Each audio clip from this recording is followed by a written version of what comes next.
Ya, 100,1 BKM Radio. Assalamualaikum warahmatullahi wabarakatuh. Selamat pagi menjelang siang buat seluruh masyarakat Oku Timur dimanapun Anda berada.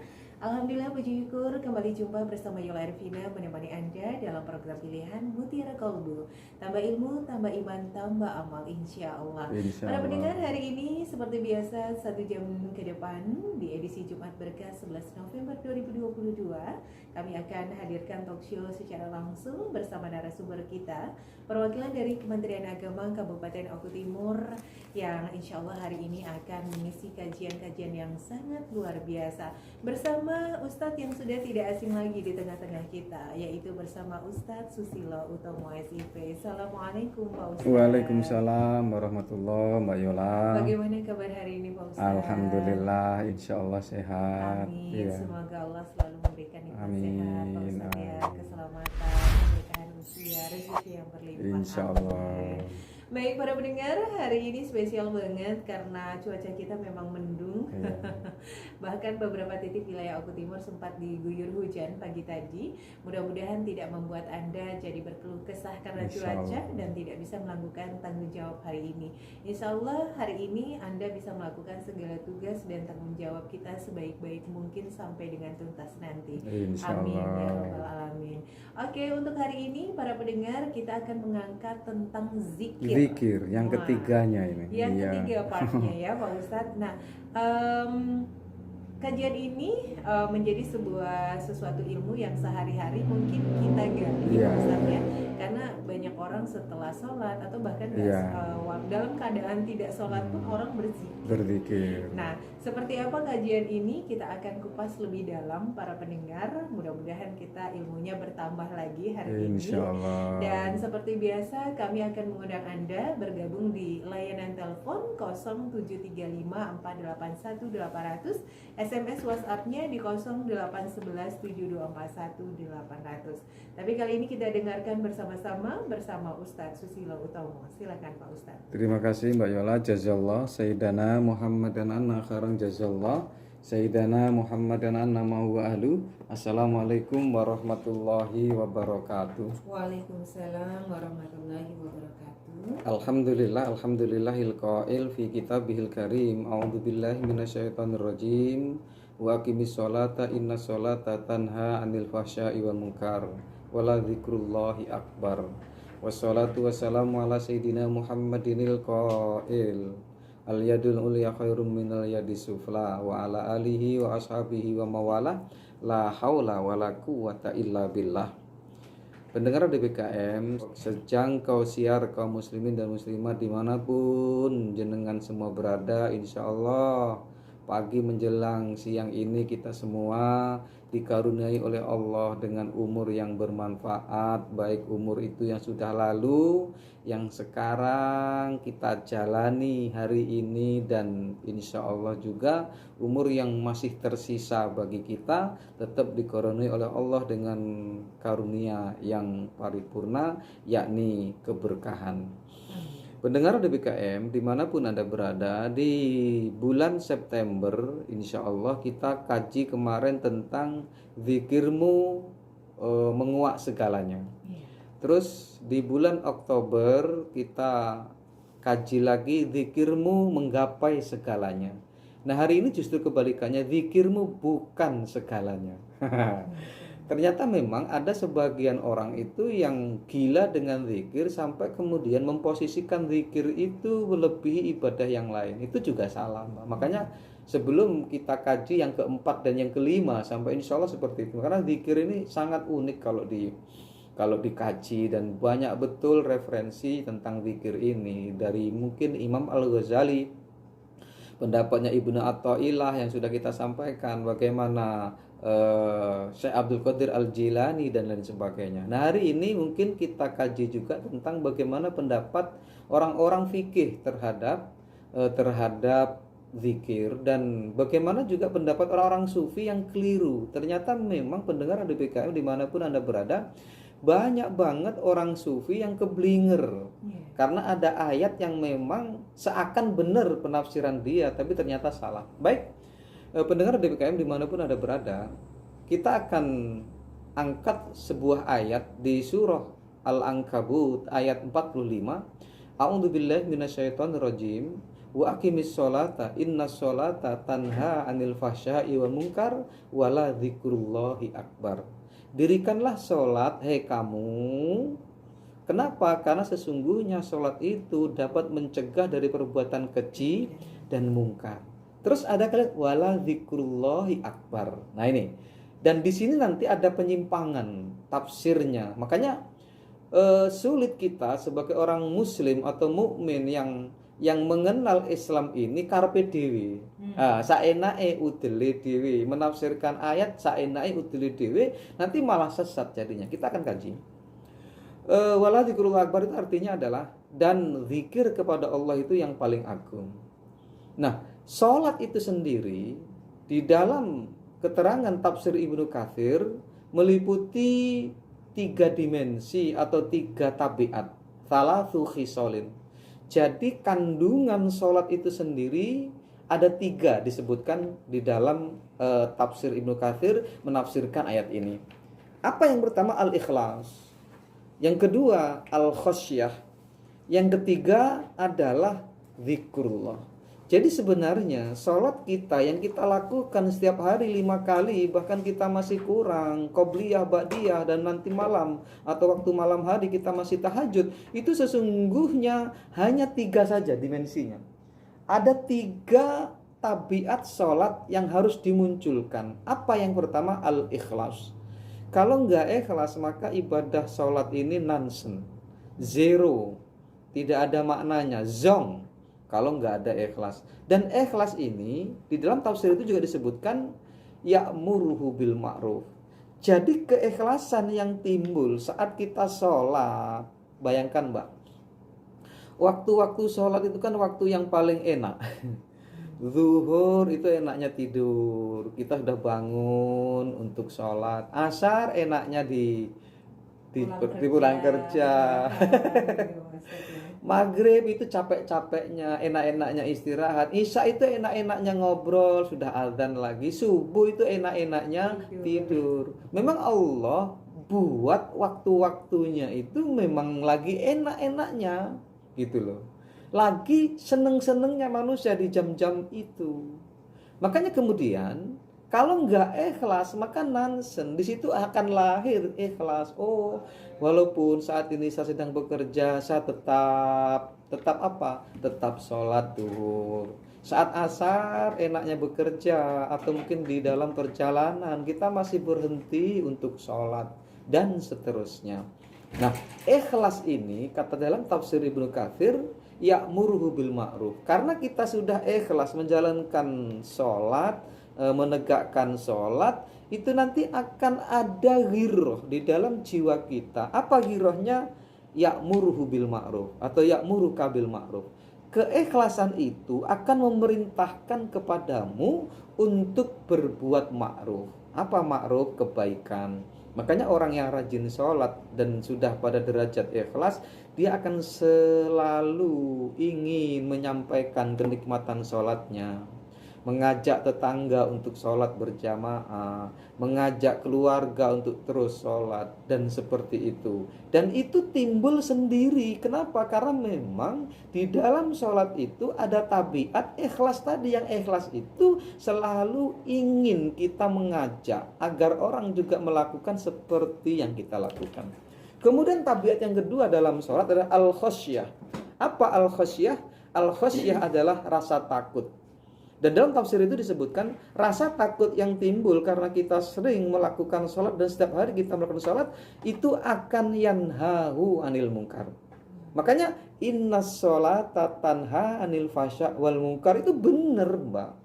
Gak mungkin orang yang rajin sholat mau maling, itu gak mungkin. Mungkin awal-awalnya yes, mungkin awal-awalnya dia masih melakukan maksiat, tapi lama-lama bagaimana Rabi'ah al-Adawiyah yang ketika itu jadi artis, kemudian datang ke seseorang yang dianggap ustadznya, gurunya nggak melarang, silakan kamu terus ngartis silakan, tapi sholat jangan tinggal. Akhirnya apa? Rabi'ah al-Adawiyah memilih sholatnya, bukan memilih artisnya. Kenapa? Karena itu tanha anil fasya wal munkar. Karena timbul nanti setiap sholat akan timbul dalam jiwa orang yang sholat adalah ikhlas dan Khosyah itu takut tadi. Dan ketika kita ada rasa takut dengan Allah, kita akan yanhahu anil munkar. Ada potensi dalam jiwa kita agar apa? Agar orang juga terhindar dari segala yang dilarang oleh Allah. Ada potensi kita berbicara dengan orang, hei orang, kamu jangan berbuat maksiat ya. Ada potensi itu, Mbak. Nah, yang ketiga, tabiat sholat adalah zikrullah. Yang ini yang akan kita bahas. Zikir kepada Allah itu seperti apa? Coba lihat, semua dari gerakan sholat itu disunahkan, bahkan dirukunkan atau diwajibkan untuk berzikir. Nah, itu kan. Misal, ketika berdiri kita baca Al-Fatihah. Al-Fatihah itu juga zikir. Setelah Al-Fatihah baca apa, Mbak? Baca surat.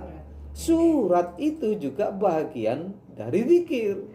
Ketika ruku kita baca subhanallah, subhana rabbiyal azimi wa bihamdi.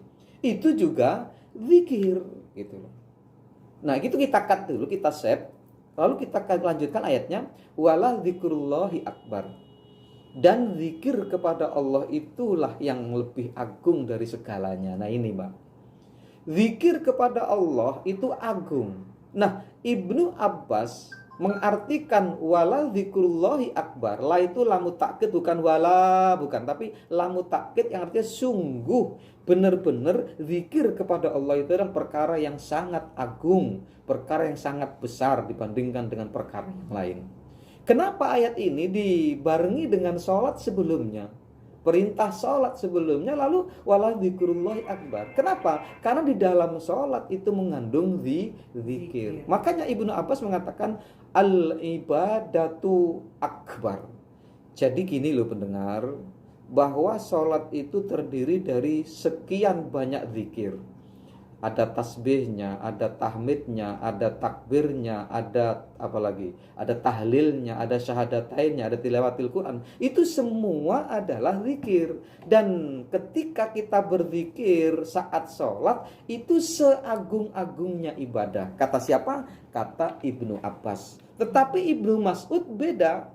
Di dalam kitab Tafsir Ibnu Katsir itu disebutkan bahwa Ibnu Mas'ud beda pendapatnya dengan Ibnu Abbas. Kalau Ibnu Mas'ud ngomong begini, zikrullahi ilaikum akbar min zikrikum ilaihi.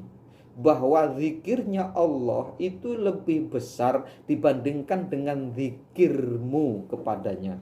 Zikirnya Allah kepada kalian itu lebih besar dibandingkan dengan zikirmu, zikir kalian kepada Allah.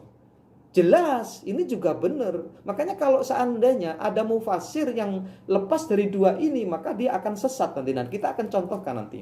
Kalau Ibnu Abbas mengatakan bahwa ibadah yang zikir dalam sholat ini adalah ibadah yang paling agung. Sementara Ibnu Mas'ud ngomong bahwa zikirnya Allah kepada kalian itu lebih besar, lebih banyak, lebih sering dibandingkan dengan zikirmu kepada Allah. Kenapa? Karena memang jangankan kok kita sholat yang menyebut di sana sholawat, ketika ada hadis yang mengatakan man shalla alayya marratan sallallahu alaihi asyran. Siapa orang yang bersolawat kepadaku sekali, maka Allah akan bersolawat kepadanya. Yang bersolawat kepada Rasul tadi berapa? 10 kali. Dan diteruskan sampai 1000 kali.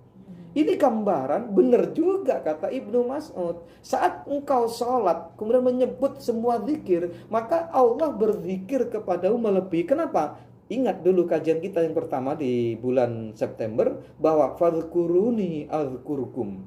Berzikirlah kepadaku, aku akan berzikir kepadamu, kata Allah. Ingat namaku, aku akan ingat namamu. Sebut namaku, aku akan sebut namamu. Artinya Ibnu Mas'ud ataupun Ibnu Abbas benar menafsirkan ayat ini.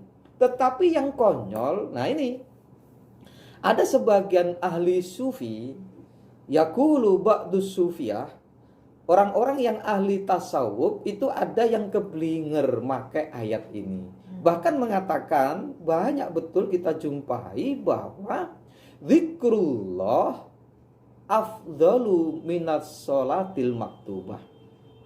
Jadi ada orang sufi yang keblinger bahwa zikir kepada Allah itu lebih utama dibandingkan sholat 5 waktu. Coba. Padahal kita sudah kaji kemarin bahwa orang yang sholat pasti berzikir. Tapi orang yang berzikir belum tentu sholat. Dan orang-orang sufi yang keblinger ini pakai ayat ini, wala dzikrullahi akbar. Dan kalau kita kaji sepintas, kira-kira benar nggak? Benar. Kalau dia nggak memakai tafsir. Kalau diangankan sendiri, Al-Quran ditafsirkan sendiri, ya itu nanti akhirnya keblinger, Mbak. Keblinger, wala dzikrullahi akbar. Dan zikir kepada Allah itu lebih agung dibandingkan dengan ibadah yang lain, termasuk ibadah sholat. Makanya ada orang-orang sufi yang sudah berzikir, la ilaha illallah, la ilaha illallah, nggak sholat.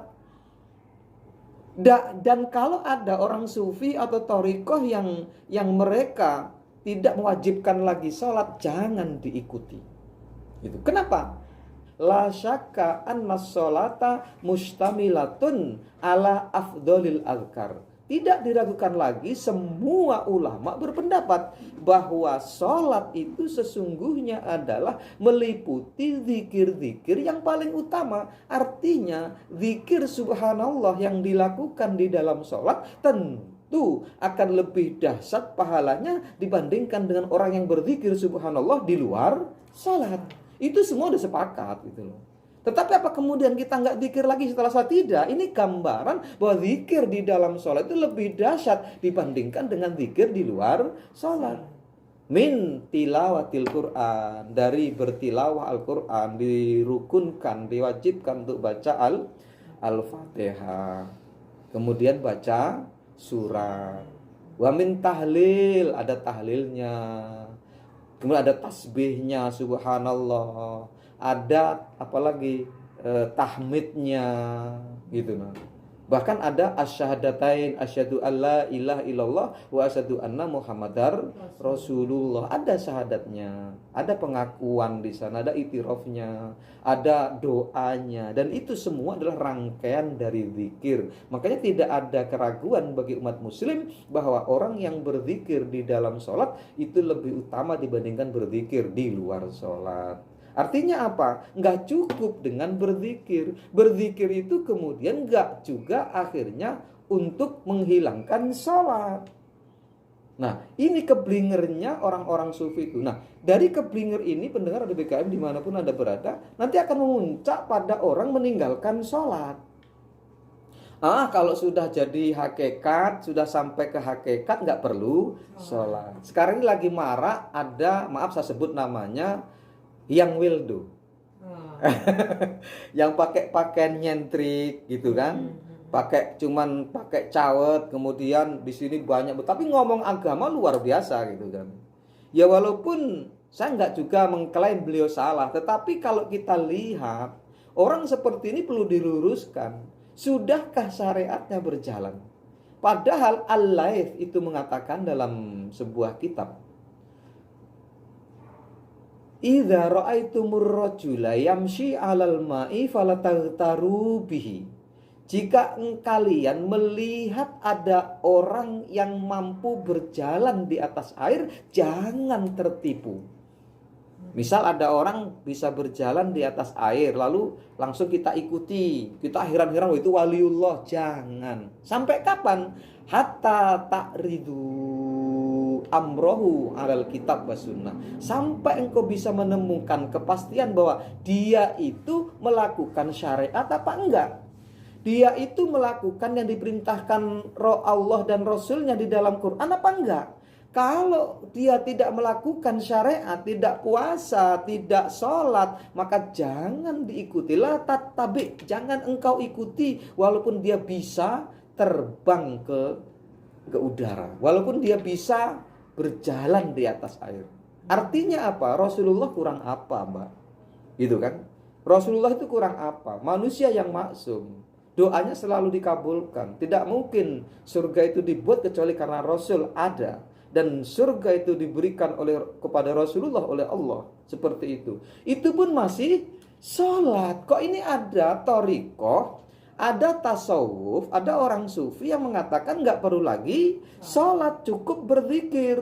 Berzikirnya sampai kayak orang gila itu. Itu perlu dipertanyakan. Termasuk yang saya sebutkan nama tadi. Itu perlu dilihat dulu, jangan heran dulu dia bisa mengatakan. Bahkan dia mengatakan, orang-orang syariat itu Masya Allah, salah besar. Dia bersyahadat, apakah sudah melihat Allah? Syahadatnya itu diucapkan saja, apa betul-betul melihat? Kalau saya sudah melihat Allah, kata dia. Masya Allah. Ya walaupun naudzubillah, saya juga berhusnudzon semoga beliau juga seperti yang dikatakan. Tapi saya yakin tidak. Kenapa? Dia nggak nutup aurat. Pakai sempak aja kemana. Itu perlu dipertanyakan. Berarti apa? Dia belum bisa melaksanakan perintah menutup aurat. Itu perintah siapa? Perintah Al-Quran. Sampai engkau melihat dengan yakin bahwa dia menjalankan perintah Allah. Sampai engkau yakin bahwa dia berselaras dengan Quran dan hadis. Nah seperti itu Mbak. Makanya perlu dipertanyakan, walaupun saya belum pernah ketemu dan saya nggak akan mungkin pernah ketemu. Tapi dari posting-postingan di Facebook, di YouTube, Masya Allah. Dan banyak betul orang berkiblat sekarang ini Mbak. Kiai-kiai kalah kalau dia sekarang datang. Seperti ada acara maulidan, mengundang beliau untuk ceramah.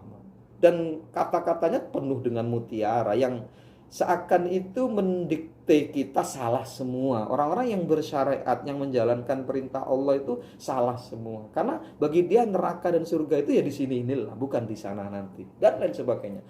Pernyataan-pernyataannya sangat kontroversial yang tidak sedikit orang yang mengagungkan dan juga tidak sedikit orang yang menafikannya. Maka perlu dipertanyakan bagaimana selaras dia dengan syariat. Bahkan Imam Syafi'i mengatakan, idza ra'aitumur rajula yamshi 'alal ma'i wa yatiru fil hawa'i. Jika kalian melihat seorang laki-laki bisa berjalan di atas air dan bisa terbang di udara, fala taktaru jangan kalian tertipu daya.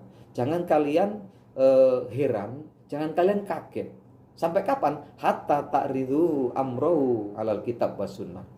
Seperti itu Mbak. Sampai engkau melihat dengan mata kepalamu sendiri dia menjalankan syariat apa enggak? Kata Imam Asy-Syafi'i. Kalau dia menjalankan perintah Allah, sholat 5 waktu dan kemudian puasa Ramadan, yes, ikuti nggak apa-apa. Berarti dia waliullah benar. Tapi kalau dia hanya bisa terbang di udara, bisa berjalan di atas air, itu kok kemudian dia menafikan itu, maka sungguh dia bukan orang yang harus diikuti. Justru kita harus terus mencari tahu siapa orang itu. Ketika kita meyakini bahwa dia tidak sholat, tidak ibadah, maka tinggalkan orang seperti itu. Meskipun dia bisa menunjukkan kewaliannya, bisa terbang di udara. Dan Hyang Wildo belum menunjukkan itu, hanya menunjukkan kata-katanya dengan mendoktrin anak buahnya bahwa kita itu jangan hanya katanya. Surga itu ada. Kamu cari dulu surga itu di mana letaknya. Aku sudah menemukan surga. Katanya ada neraka, cari dulu, buktikan dulu. Ada nggak neraka itu, kata Hyang Wildo itu. Walaupun saya sebenarnya mendengar beliau itu juga cuman skip-skip aja gitu loh. Tapi karena saking banyaknya yang di Facebook itu terdengar, saya males sebenarnya untuk melihatnya. Kenapa? Karena jelas keblinger ini. Kasiannya umat yang mengejar tasawuf tanpa dia mengerti tentang apa itu tasawuf. Dia mengejar bagaimana bisa seperti itu sementara menafikan syariat. Nggak mungkin orang itu bisa sampai ke sufi, nggak mungkin orang itu bisa sampai bertauhid kalau dia nggak bersyariat dulu. Mustahil, Mbak. Ini pengakuan ulama-ulama yang memang kredibel. Siapa? Seperti Imam Al-Ghazali, seperti Syekh Abdul Qadir Al-Jilani. Syekh Abdul Qadir Al-Jilani itu pernah saat dia bermujahadah malam, ada suara, hai Syekh Abdul Qadir Al-Jilani, ana rabbuka, aku Tuhanmu. Coba, artinya iblis itu enggak segan-segan mengaku dirinya Tuhan. Aku sudah halalkan untukmu terhadap sesuatu yang aku haramkan untuk orang lain. Ahlal tukal yaum bima harrama inda ghairika. Aku akan halalkan, hai kamu sekarang berbuat apa aja silakan. Karena kamu sudah derajatnya tinggi. Nah, gitu nah. Apa yang kemudian dilakukan oleh Syekh Abdul Qadir Al-Jilani? Dia ambil terompahnya, dia lempar suara itu. Kenapa? Karena nggak mungkin Allah akan menyuruh saya untuk berkhianat. Kenapa? Orang nggak beribadah mahdoh, nggak mau sholat, hanya mengandalkan zikir, hanya mengandalkan tasawuf, itu jelas keblinger. Bahkan Imam Ghazali di dalam kitabnya ngomong begini, man idda'a annahu hasola ala darajatin aliyah indallah. Siapa orang yang mengaku dirinya sampai pada derajat yang tinggi di sisi Allah, Fa'afsada, lalu kemudian merusak. Siapa yang merusak? Khabirus sufiyah wujubas sholah. Dan kemudian telah dia mengakui bahwa dirinya itu dekat dengan Allah, lalu kemudian merusak atau tidak mewajibkan bagi dirinya untuk sholat, fala syakka fi qitalihi, kata Imam Al-Ghazali, tidak ada keraguan bagi kita untuk memeranginya. Makanya syariat di atas segala-galanya. Dan saya bertorekoh juga, Mbak, pendengar DBKM dimanapun Anda berada, tapi torekoh kita harus juga udah selesai syariatnya. Jangan pernah tinggalkan sholat dulu baru bertorekoh, itu yang benar. Baru berzikir dengan jumlah yang banyak, itu yang benar. Baru bertasawuf, itu yang benar. Jangan kemudian ada sekarang ini fenomena baru tasawuf yang diajarkan oleh salah seorang mursyidnya itu nggak ngerti nahwu, mursyidnya itu nggak ngerti sorob, mursyidnya itu nggak ngerti tafsir, tapi karena dia sudah lama bergabung di toreko itu, diangkat menjadi mursyid. Coba, kacau nggak kira-kira ini? Nanti akan banyak penyimpangan. Kenapa? Karena ilmu syariatnya belum mapan. Nah, ini sampai sini dulu, Mbak. Insya Allah kalau ada pertanyaan.